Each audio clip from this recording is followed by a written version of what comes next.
initial thing that started it was obviously a mutual love of beer. But I think the real purposes why we were driven to actually start a podcast was that we all had experience with beer, and we realized that there was a difficulty for a novice beer drinker going into the giant world of craft brewing. So for us, we wanted to provide a sort of an instruction manual for those who want to get into beer more, but didn't know what to do when coming to a place like this where there's potentially hundreds, if not thousands, of choices of beer to try.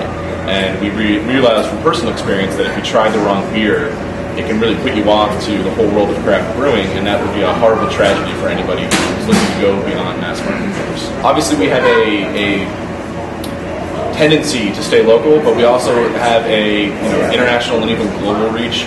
We're attempting to grab anybody who wants to listen, but we have news segments that we break up into local news for anybody in the local Lancaster area, regional news for anybody sort of in the tri-state area, and then we have national and international news for people who aren't in our area. So we talk about local beers, obviously, because they are significant to us and also they're easily available, but we also talk about big events throughout the craft brewing world, and we sample and review technology and beers from all over. What separates us from other podcasts is our segment called Beer versus Beer.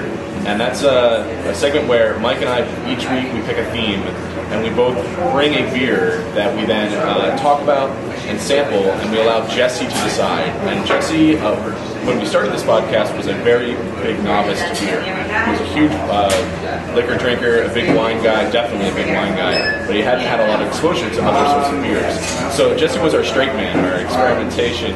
And so Mike and I, every week, we come and we compete, and it's sort of fun to see Jesse's palate change and grow as he gets more and more experienced to beers, but also to have that friendly rivalry between Mike and I to see who's winning by selecting the best beer in multiple categories. So we've done things like styles of beers, names of beers, pairings with cheese, and every week Jesse gets to be the ultimate decider as to what was the winner that week, or anything.